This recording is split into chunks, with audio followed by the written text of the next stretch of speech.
Selamat pagi dulu untuk teman-teman saya yang ada di studio. Bang Rizal, apa kabar? Oke, baik. Ya, Mas Tony juga Baik. nanti tolong sampaikan angle-angle atau point of view dari teman-teman di komunitas yang kemudian melakukan gugatan. Dan saya menyapa juga langsung Mas Iqbal yang bergabung dari Malang, Jawa Timur, Kepala Humas BPJS Kesehatan. Mas Iqbal, Assalamualaikum. Waalaikumsalam. Selamat pagi Mas Bayu. Ya, sekali lagi Rizal, saya Pak Tony. Ya, Pagi, Pak Iqbal. baru saya ingin mengatakan bahwa di studio ada Mas Tony dan juga Mas Rizal nih. Kita ngobrol berkaitan dengan masyarakat, kemudian kepingin tahu apa yang kemudian akan terjadi selanjutnya setelah Mahkamah Agung, Mas Iqbal memutuskan membatalkan kenaikan BPJS Kesehatan. Sudah ada instruksi yang bisa disampaikan kepada masyarakat luas berkaitan dengan keputusan MA beberapa hari terakhir ini, Mas Iqbal? Ya, pertama kami perlu sampaikan bahwa putusan MA belum diterima ya. Artinya kami tentu belum bisa bicara banyak terkait dengan isi putusan karena itu kode teknis bagaimana mengantisipasi setelah ada putusan MA. Yang kedua tentu BPJS Kesehatan menghormati putusan MA itu dan akan sepenuhnya menjalankan arahan yang diberikan oleh pemerintah. Ya. Apakah kemudian berkaitan pula dengan kemarin Kementerian Keuangan, Menteri Keuangan Ibu Sri Mulyani juga sudah menyampaikan ini pasti akan berdampak begitu. Karena sudah sejak Januari Februari kenaikan ini dipungut iurannya dari BPJS Kesehatan. Berkaitan dengan itu apakah kemudian akan ada sebutlah moratorium untuk masyarakat? Karena ini kan Maret dan sebentar lagi April sudah harus ada penarikan iuran lagi, masyarakat harus membayar yang mana? Nah, kalau hal ini bagaimana, Mas Iqbal? Ya, tentu kita harus pelajari putusannya, diberlakukannya sejak kapan. Kalau kita melihat di media, Mas MA menyampaikan sejak putusan ditetapkan, artinya dinyatakan tidak berlaku surut. Tapi kan kita harus baca lagi, Mas Bayu, konsideran hukumnya seperti apa di putusan MA. Oh ya, jadi ini ketika saya menyampaikan kepada teman-teman saya bahwa pagi hari ini saya ingin berdialog di Kompas TV berkaitan dengan dibatalkannya kenaikan BPJS Kesehatan oleh Mahkamah Agung. Pertanyaan mereka, yang kemarin Januari Februari saya sudah bayar itu bagaimana? Nah, ini BPJS akan melihat ya BPJS Kesehatan apakah berlaku surut atau tidak. Kalau tidak berarti dianggap sudah terbayarkan dan istilahnya tidak kembali. Kira-kira begitu ya Mas Iqbal ya? Betul, kita mengikuti apa putusan MA dimaksud. Apakah memang diperhitungkan sejak Januari kan, tetapi kita tunggu saja putusannya seperti apa. Ya, boleh saya tahu bahwa saya mengerti betul karena kita beberapa kali juga berbicara dan defisit BPJS Kesehatan ini Mas Iqbal beberapa kali juga ngobrol bersama kami di studio. Memang sebetulnya sangat dibutuhkan untuk mengatasi defisit. Dengan situasi seperti ini, apakah kemudian BPJS Kesehatan akan kembali kesulitan untuk berupaya menaikkan tingkat pelayanannya dan lain-lain.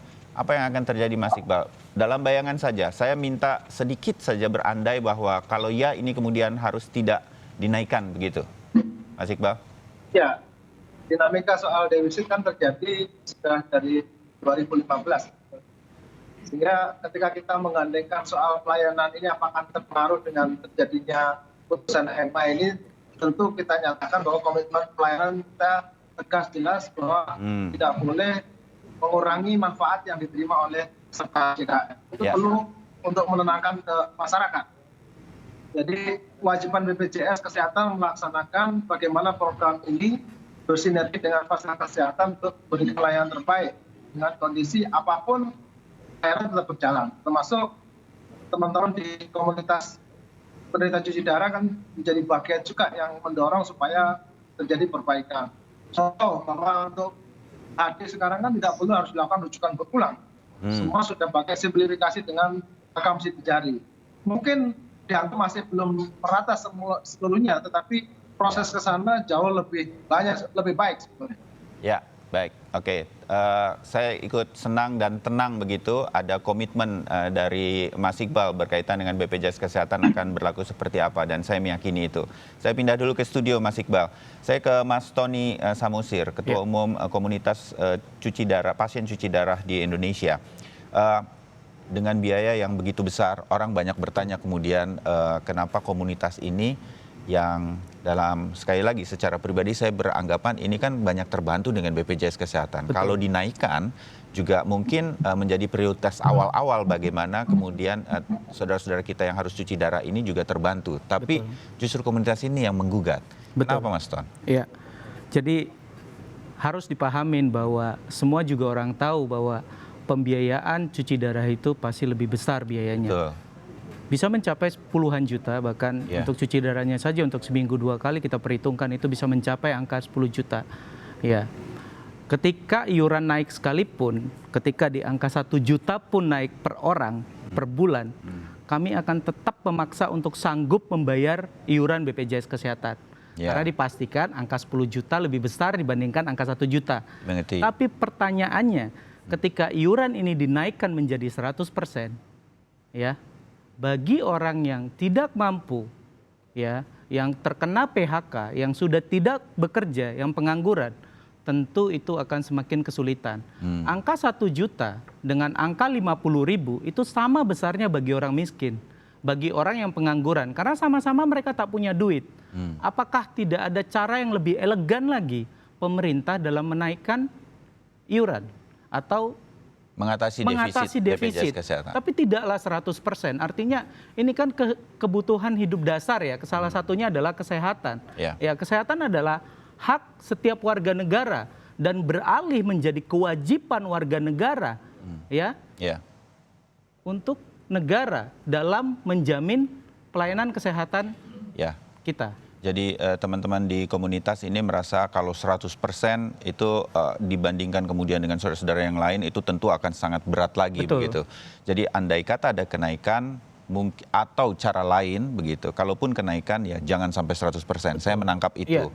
Dan kemudian apa kemudian harapan Mas Tony berkaitan dengan kalau ya kemudian keputusan ini nanti jadi final dan mutlak begitu. Apakah akan tetap ada pelayanan-pelayanan yang tidak ditinggalkan dan lain-lain seperti komitmen dari BPJS Kesehatan? Iya, kita apresiasi kepada BPJS Kesehatan. Kita harus berterima kasih juga kepada pemerintah yang telah membentuk sebuah badan demi menjamin kesehatan warga negaranya. Sebagai sebuah niatan, ini Betul, niatan baik. Itu niatan baik. Artinya begini, kita berharap meskipun iuran ini telah dibatalkan oleh MA, tetap pelayanan BPJS berjalan dengan baik dan semestinya seperti itu. Karena lagi-lagi kita kalau merujuk pada amanat undang-undang adalah bahwa kesehatan adalah hak setiap orang. Jadi artinya itu di dalam amanat undang-undang tersebut dari pengobatan, dari preventif sampai dengan pengobatan itu dijamin oleh negara. Seperti itu. Jadi tidak ada perubahan. Kita harapkan seperti itu. Tapi kita akan pantau nantinya apakah ada pelayanan yang berkurang yang dilakukan oleh BPJS Kesehatan. Nanti kita sambung lagi di sekitar itu dari komunitas pasien cuci darah. Bang Rizal, berkaitan dengan ini semua, apa yang kemudian Anda lihat secara kepada masyarakat umum? Saya tadi sedikit menyampaikan publik itu begitu dikatakan, oh BPJS Kesehatan nanti akan turun lagi, mereka langsung berpikir, wajar begitu ya. Orang Indonesia ini memang jago dagang semua kan begitu. Lah yang kemarin saya bayar itu apakah kembali? Tampaknya kita akan melihat itu berlaku surut atau tidak. Dari perlindungan konsumen, apa yang kemudian kita lihat di situasi yang masih belum ajak ini, belum pasti begitu Bang Rizal. Apa yang kemudian peserta BPJS Kesehatan ini kemudian tunggu dan lakukan sehingga kemudian tidak merugikan mereka nanti untuk iuran-iuran, sebutlah bulan Maret dan mungkin bulan April nanti kalau belum ada keputusan? Baik, Mas Bayu. Yang pertama mungkin harus secepatnya untuk berkoordinasi dengan Mahkamah Agung untuk melihat petikan putusan. Petikan putusannya apakah itu kemudian menganulir Januari, Februari ataukah tidak misalnya. Misalnya tidak dijelaskan atau tidak dinyatakan dengan tegas bahwa sejak keputusan ini berlaku, maka Januari Februari itu harus dikembalikan kepada konsumen. Nah itu Pak, makanya BPJS Kesehatan harus segera meminta petikan putusan tanpa harus menunggu berlarut-larut karena waktu terus berjalan. Sehingga kemudian dan masyarakat butuh kepastian. Segera begitu ya. Ya, konsumen butuh kepastian. Ini yang mau saya bayarkan yang kemarin atau yang naik. Nah itu harus segera dieksekusi. Nah menurut saya, menurut kami biasanya judicial review memang tidak pernah dijelaskan waktunya, tetapi Ya. membatalkan misalnya satu ketentuan atau peraturan. Mulai kapan, Jadi, tanggal berapa itu nggak disebut. Tapi kalau dibatalkan, maka sejak terbitnya itu ya tidak berlaku. Sejak terbitnya aturan tersebut. Ya. Nah itu biasa terjadi seperti itu. Nah tadi Pak Iqbal juga menjelaskan belum menerima petikannya dan kita tunggulah. Ya. Nah, memang putusan MA judicial review yang dilakukan Pak Tony dan teman-teman ini memang sifatnya final dan mengikat. Ya. Jadi tidak ada upaya, tidak ada celah upaya hukum lainnya banding untuk atau apalah, banding kira-kira atau begitu. melakukan peninjauan itu udah selesai. Oke, Jadi kalau tinggal begitu nanti sebentar lagi kita jeda, dan setelah jeda saya ingin tahu siapa lagi kemudian yang bisa membantu agar semua ini lebih jelas, terang benderang, BPJS Kesehatan melakukan kebijakannya tepat dan masyarakat kemudian menjadi jelas. Mungkin Komisi 9 DPR RI, tapi setelah jeda kita akan tunggu jawaban-jawaban dan pendapat dari para narasumber saya. Tetap bersama kami, saudara, di Sapa Indonesia.